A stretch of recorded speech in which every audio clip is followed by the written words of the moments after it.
Ƙasar Ethiopia da ƙasa ne mai ɗumbin tarihi sosai ba kaɗan ba, amma kun san da cewa yanzu ne ƙasar Ethiopia take shekarar 2018 saɓanin sauran ƙasashe gaba ɗaya a duniya suna shekarar 2025, wanda muke sa ran nan kaɗan za a shiga shekarar 2026. Ita kuma ƙasar Ethiopia ita kaɗai fa a duniya tana shekarar 2018. Wai ko me yasa haka? Bari mu ji. A yanzu haka fa al'ummar da ke ƙasar Ethiopia suna a shekara ta 2018. Wato ƙasar tana baya da shekaru 7 zuwa 8 idan aka kwatanta da sauran ƙasashen duniya. Amma ta yaya aka yi haka ko?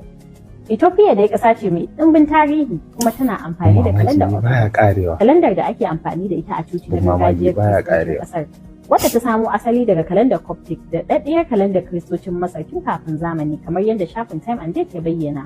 Wannan kalandar ta ƙunshi watanni 12, kowanne na da kwanaki 30. Sannan akwai na 13 mai suna Fagume, wanda ke da kwanaki 5 ko 6 idan shekara ta kasance mai ƙari wato leap year. Saboda haka ne shekarar Ethiopia ke tafiya daban da ta sauran duniya.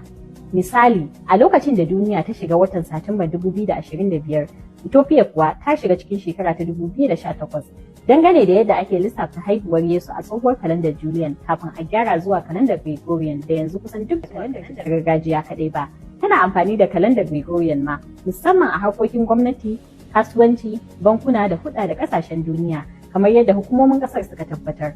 To yaya, za ku so zuwa ƙasar Ethiopia domin ku rayu a cikin shekarun da suka gabata a sauran sassan duniya? Abun mamaki dai baya taɓa ƙarewa a duniyar nan baki ɗaya. Wannan shine dai Allah ya sa mu dace.